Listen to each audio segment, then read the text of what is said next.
नमस्कार मंडळी, विषय करताय ना करायलाच पाहिजे। मैं हूँ आपका अपना पर्सनल भूत जो दरिंदे भूतों पे देता हूँ कूद पी जाता हूँ उनका खून सारा, क्योंकि नाम है मेरा the one and only Shikara AK Bhoot Dada. मग विषय का भाई।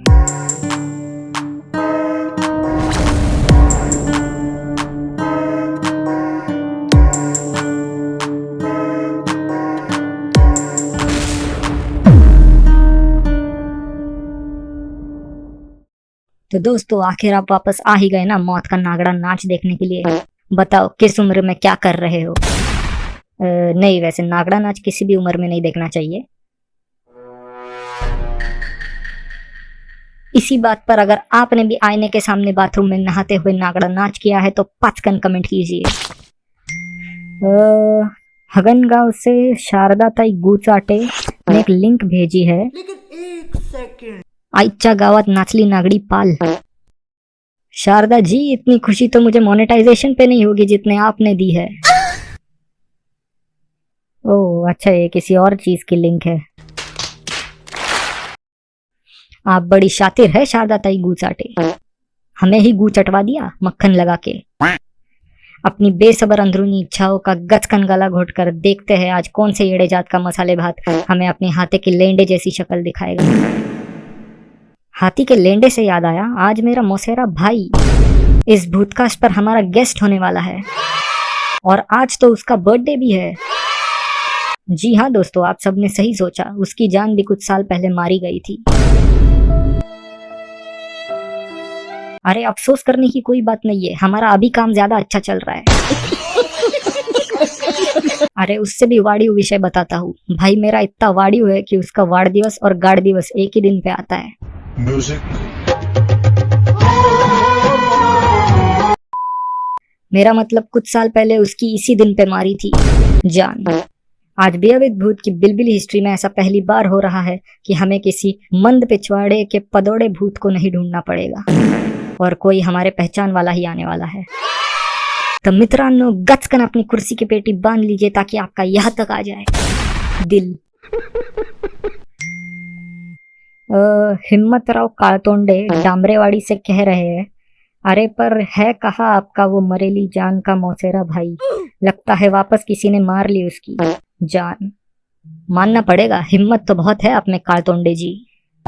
बस एक बात आयुष्य भर याद रखिएगा, मेरे भाई की सिर्फ मैं मार सकता हूँ। अगर आपने वापस अपनी डांबर जैसी शक्ल से ऐसा कुछ निकाला तो माँ कसम वो डांबर ऐसी जगह भर दूंगा कि आपके शरीर का वेंटिलेशन बिगड़ जाएगा। क्या बात है सर, क्या बात है सर, क्या बात, ये बात है।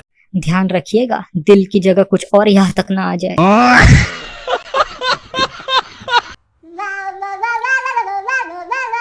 उसी का फोन है। अरे बोल ना भाई, कहाँ है तू? रेंज चली गई। मिस्ड कॉल देता है बहन कल। आगे रेंज आ गई, मैं ही कॉल लगा लेता हूँ उसे।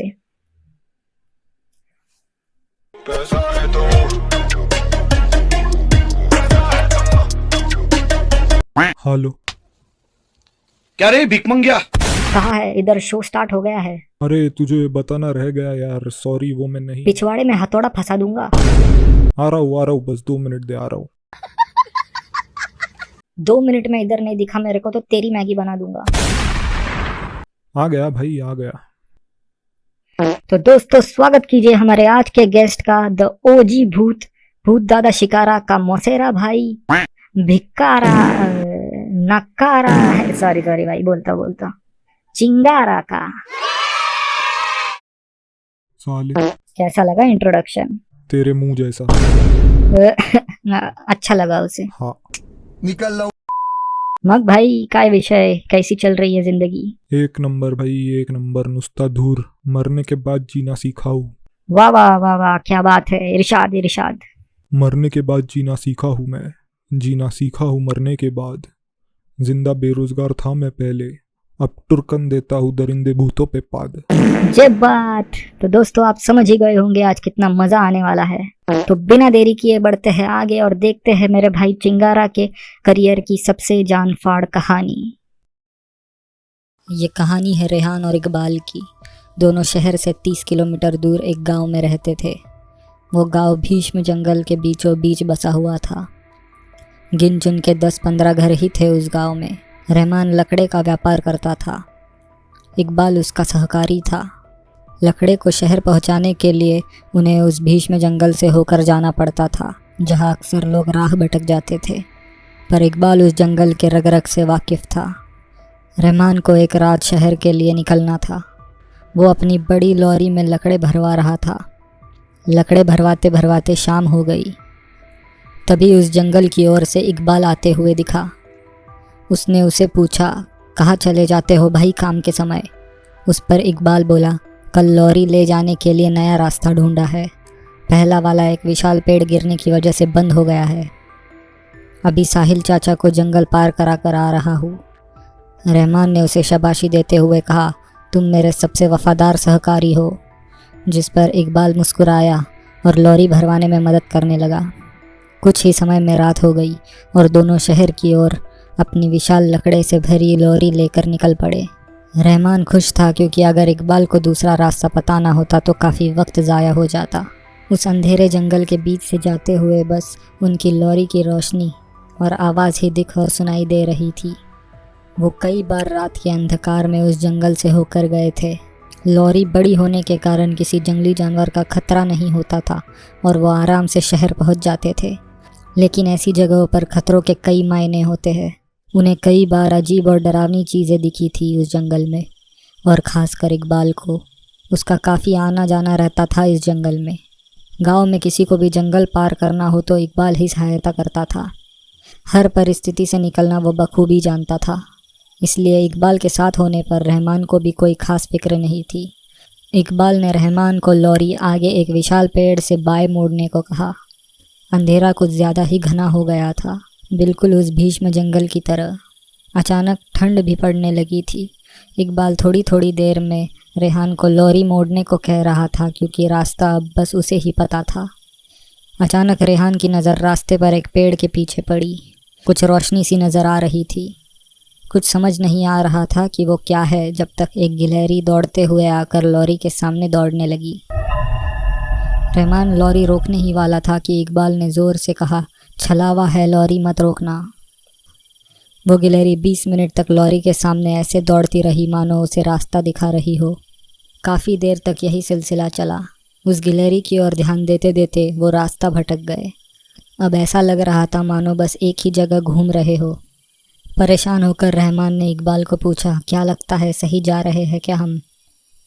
इस बार इकबाल के पास भी इसका कोई जवाब नहीं था। उसने कहा, अब चाहे जहाँ भी पहुँचे लॉरी रुकनी नहीं चाहिए। और उतने में ही अचानक वो गिलहरी चलती हुई लॉरी के बड़े टायर के नीचे आ गई और कुचली गई। रहमान ने फिर भी लॉरी नहीं रोकी। इकबाल ने कहा, ये छलावा यहाँ नहीं रुकने वाला। आश्चर्य में आकर रहमान ने कहा, मतलब कहना क्या चाहते हो? इकबाल ने कहा, ऐसे छलावे इतने जल्दी पीछा नहीं छोड़ते। पक्का आगे और कुछ होगा, तुम बस थोड़ा तेज़ चलाते रहो। रहमान चुपचाप इकबाल का कहा मान रहा था क्योंकि ऐसे पहले कभी उसके साथ हुआ नहीं था।